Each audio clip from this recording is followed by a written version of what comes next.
శాఖ తరఫున మీ అందరికీ స్వాగతం సుస్వాగతం తెలియజేస్తూ జిల్లా కలెక్టర్ గారి ఆదేశాల మేరకు పరిసరాల పరిశుభ్రతను పాటించే విధంగా ప్రతి ఒక్కరూ చొరవ తీసుకోవాలి. మన ఇంటినే కాదు, ఇంటి పక్కన ఉన్నటువంటి పరిసరాలను కూడా పరిశుభ్రంగా ఉంచుకునే విధంగా ఉండాలి. మన ఆరోగ్యాలు మనం కాపాడుకోవాలి. అనేక వ్యాధులు వస్తున్నాయి. ఈరోజే బర్డ్ ఫ్లూతో ఒకరు మరణించడం జరిగింది. కాబట్టి చికెన్ తినడం విషయంలో కూడా మీరు జాగ్రత్తగా వహించండి. అదేవిధంగా ఎండాకాలం విపరీతమైన ఎండలు ఉన్నాయి కాబట్టి గరిష్టంగా దాదాపుగా 40 డిగ్రీల వరకు పోతున్నటువంటి ఎండల దృష్ట్యా పొద్దున్నే ఏదైనా పనులుంటే పొద్దున్నే చేసుకోండి, మళ్ళీ సాయంత్రం చేసుకోండి. మిట్ట మధ్యాహ్నం మాత్రం దయచేసి మిట్ట మధ్యాహ్నం ఇంటి పట్టునే నీడ పట్టునే ఉండాలని తెలియజేస్తూ, అదేవిధంగా గ్రామాలలో విజృంభిస్తున్నటువంటి ఎక్కువగా గంజాయి, నల్లమందు, వివిధ మత్తు పదార్థాలను సేవిస్తున్నటువంటి యువకుల్ని ఎప్పటికప్పుడు గమనించాలి. ఎందుకంటే పక్కింటోళ్ళు తాగుతున్నారు, వాళ్ళు గంజాయి తాగుతుంది ఏమైతే నాకేందని పట్టించుకోకుండా మనం ఉన్నట్టయితే అదే పరిస్థితి మన బిడ్డ అలవాటయ్యి, మన కొడుకు అలవాటయ్యి మన ఇంటినే కబలించేటువంటి ప్రమాదం ఉంటుంది. దయచేసి మన గ్రామంలో ఏ ఒక్కరికి ఇలాంటి అలవాటు ఉన్నా కానీ సంబంధిత అధికారులకు తెలియజేయండి. మన గ్రామాన్ని మత్తు పదార్థాలు లేని గ్రామంగా తయారు చేసుకుందాం. బండ్లు నడిపి ప్రాణాలకు మీద తెచ్చుకున్నటువంటి యువత విషయంలో కూడా జాగ్రత్తగా చూడండి. ఏజీ నిండని పిల్లలకు బండ్లు ఇవ్వకండి, లైసెన్స్ లేకుండా బండి నడపద్దండి, హెల్మెట్ కంపల్సరీ ధరించాలి. పోలీసులకు దొరికినట్టుంటే లైసెన్స్ లేకపోయినా ఏజ్ నిండిన పిల్లలు పోలీసులకు దొరికితే తల్లిదండ్రులకు జైలు శిక్ష ఉంటుంది, 25,000 రూపాయలు జరిమానా ఉంటుంది. కాబట్టి వీటి విషయంలో ఎప్పటికప్పుడు జాగ్రత్త తీసుకోవాలని తెలియజేస్తూ వాటిపై మా రాముడికి పోషణ ఒక పాట పాడతారు.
డ్రగ్స్ వారి నుంచి దూరం పెట్టాలంటే ఎప్పటికప్పుడు వాళ్ళని గమనించాలని తెలియజేస్తూ, అదేవిధంగా రాష్ట్రంలో 6 గ్యారెంటీల వివరాలు ఎప్పటికప్పుడు మీకు అందిస్తూనే ఉన్నాం.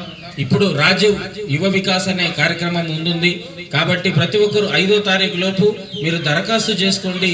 దాదాపుగా 60% నుంచి 100% సబ్సిడీ అందించేటువంటి గొప్ప పథకం కాబట్టి దయచేసి ప్రతి ఒక్కరూ వీలైనంత వరకు దరఖాస్తు పెట్టుకోండి. ఎవరికి వారు వచ్చే అవకాశం ఉంటుంది కాబట్టి ఆ కార్యక్రమాన్ని ఉపయోగించుకోండి. ఇప్పటికే ఆడబిడ్డలకు ఉచిత బస్సు లాంటి ప్రయాణాలు కానీ, తర్వాత 0 వడ్డీ రుణాలు కానీ అనేక సంక్షేమ పథకాల్లో భాగం కల్పిస్తుంది. ఒకవేళ ఇంతకుముందు మహిళా సంఘంలో అప్పు తీసుకున్నటువంటి ఆడబిడ్డ చనిపోతే ఎలాంటి డబ్బులు వచ్చేటి కాదు. కానీ ఇప్పుడు ఒకవేళ ఏదైనా ప్రమాదశాత్తు లేదంటే సహజ మరణం జరిగినా కానీ 2 లక్షల రూపాయల రుణాన్ని మాఫీ చేస్తూ, అదేవిధంగా ఒకవేళ మరణించినటువంటి ఆడబిడ్డకు 10 లక్షల వరకు ప్రమాద బీమాను కల్పిస్తున్నటువంటి మన రాష్ట్ర ప్రభుత్వం. ఇలా బస్సులలో తర్వాత సోలార్ వ్యవస్థలలో కూడా వాళ్ళకు పార్ట్నర్షిప్ కల్పిస్తూ ఆడబిడ్డలకు అండగా నిలుస్తున్నటువంటి విషయాలలో మహాలక్ష్మి ఒకటి. కాబట్టి దీని మీద మా సురేష్ నాయక్ ఒక పాట పాడతారు. తల్లి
తెలంగాణ సాంస్కృతిక సారథి ఎప్పటికప్పుడు మన గ్రామాలలో అవేర్నెస్ కల్పిస్తూనే ఉంటుంది.